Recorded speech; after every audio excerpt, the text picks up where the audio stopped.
하나님의 심판은 맹렬하여 타는 불처럼 우리를 불사릅니다. 그렇게 하나님의 심판, 하나님의 복음은 하나님은 능력이 있으신 분이십니다.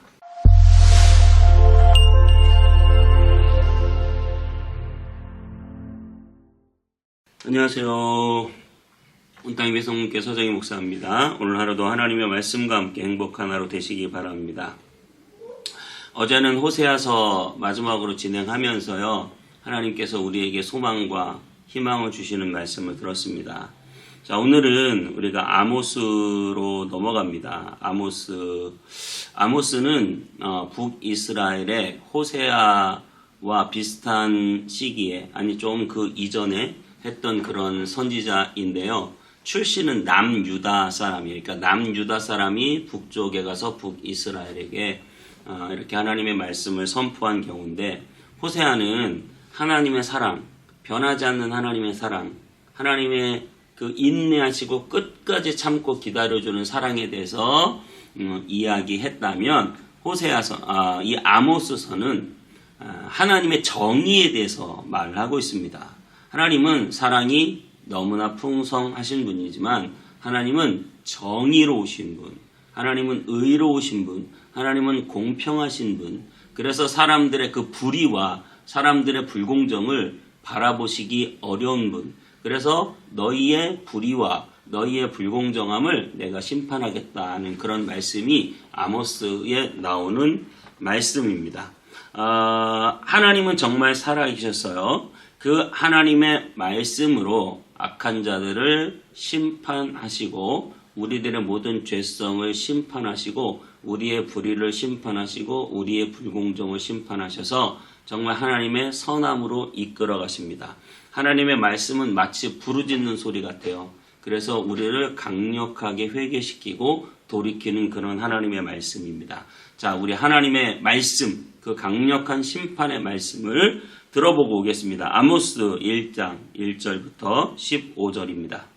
아모스 제1장.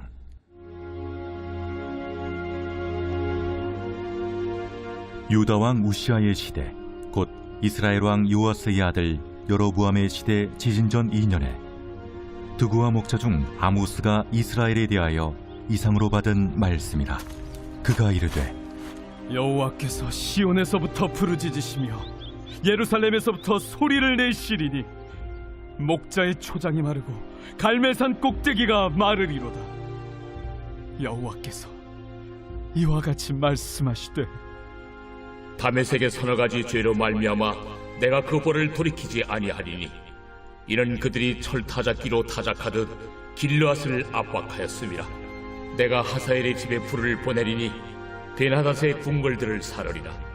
내가 다메섹의 빗장을 꺾으며 아웬 골짜기에서 그 주민들을 끊으며 베데덴에서 규잡은 자를 끊으리니 아람 백성이 사로잡혀 기르에 이르리라. 여호와께서 이와 같이 말씀하시되, 가사의 서너 가지 죄로 말미암아 내가 그 벌을 돌이키지 아니하리니 이는 그들이 모든 사로잡은 자를 끌어 에돔에 넘겼음이라. 내가 가사성에 불을 보내리니 그 궁궐들을 사르리라. 내가 또 아스돗에서 그 주민들과 아스글론에서 귀를 잡은 자를 끌고 또 손을 돌이켜 에그론을 치리니 블레셋에 남아있는 자가 멸망하리라. 주 여호와께서 말씀하셨느니라. 여호와께서 이와 같이 말씀하시되, 두로의 서너 가지 죄로 말미암아 내가 그 벌을 돌이키지 아니하리니 이는 그들이 그 형제의 계약을 기억하지 아니하고 모든 사로잡은 자를 에돔에 넘겼습니다. 내가 두로성에 불을 보내리니 그 궁궐들을 사르리라. 여호와께서 이와 같이 말씀하시되, 에돔의 서너 가지 죄로 말미암아 내가 그 벌을 돌이키지 아니하리니 이는 그가 칼로 그의 형제를 쫓아가며 궁유를 버리며 항상 맹렬히 화를 내며 분을 끝없이 품었음이라. 내가 대만에 불을 보내리니 보스라의 궁궐들을 사르리라. 여호와께서 이와 같이 말씀하시되, 암몬 자손의 서너 가지 죄로 말미암아 내가 그 벌을 돌이키지 아니하리니 이는 그들이 자기 지경을 넓히고자 하여 길앗의 아이벤 여인의 배를 갈랐음이니라. 내가 라빠성에 불을 놓아 그 궁궐들을 사르되 전쟁의 날의 외침과 효리바람의 날의 폭풍으로 할 것이며 그들의 왕은 그 지도자들과 함께 사로잡혀 가리라. 여호와께서 말씀하셨느니라. 네, 오늘 본문 2절에는 이렇게 말씀하고 있습니다. 여호와께서 시온에서부터 부르짖으시며 예루살렘에서부터 소리를 내시리니. 이 말은 무슨 말입니까? 여호와께서 부르짖으신다. 소리를 내신다. 하나님께서 강력하게 이스라엘에게 말씀하고 있는 것입니다.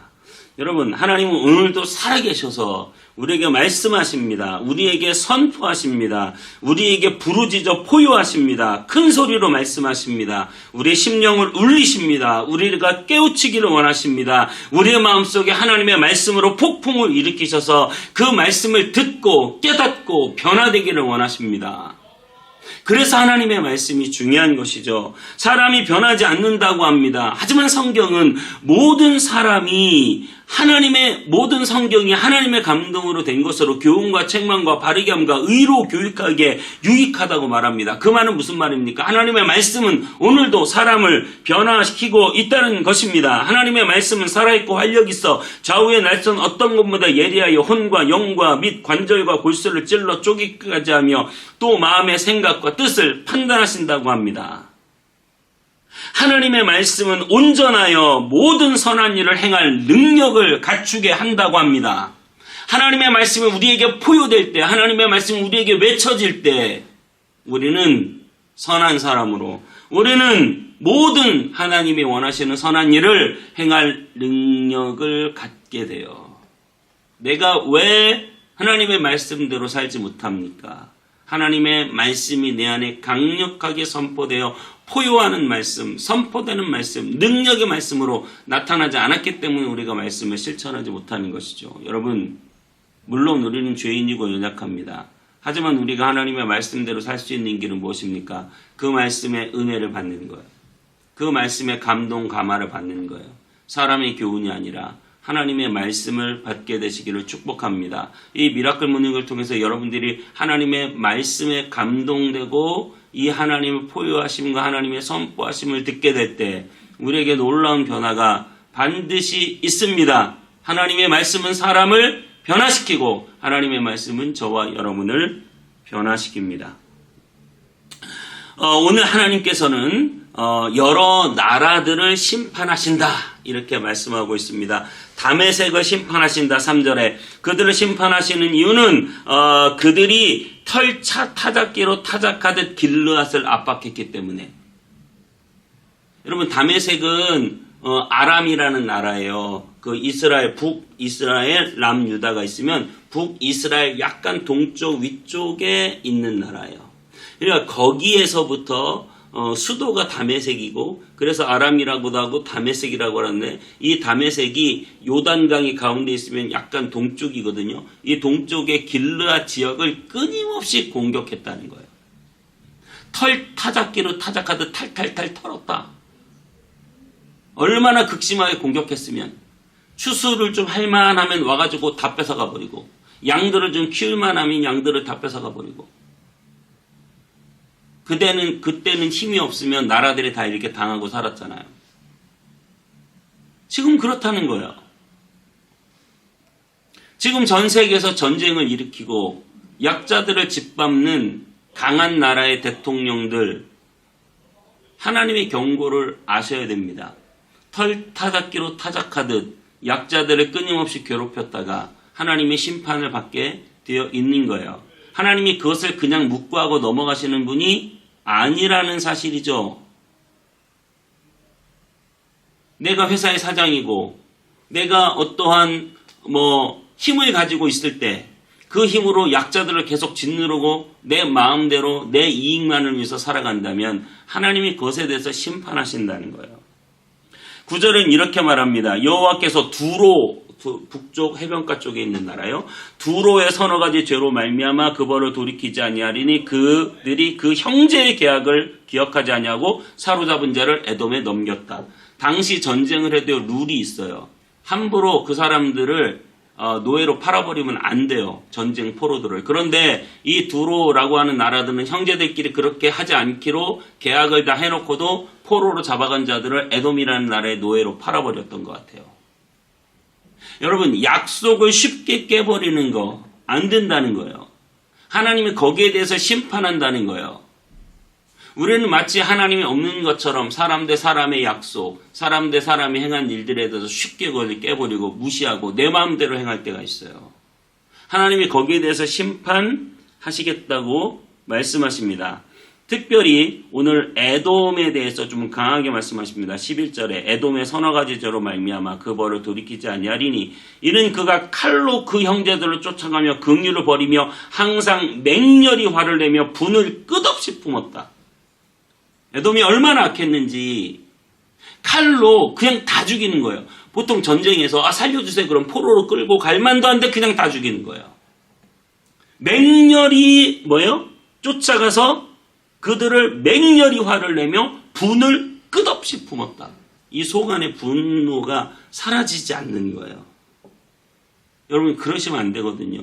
우리가 어떤 상황에 대해서 어떤 사람에 대해서 어떤 일에 대해서 그래도 시간이 지나면 좀 잊어버리고 뭐 옛날 일이니까 좀 털어버리고 그땐 그랬지만 시간도 많이 흘렀고 분을 다스리고 화를 참고 맹렬한 화를 다스릴 줄 알아야 되는데 그 분노로 참지 못하고 그것을 다 표현하고 그 분노로 다른 사람들을 다치게 하고 힘들게 하고 고통 속에 몰아넣는다면 하나님이 그것에 대해서 심판하시겠다는 거예요.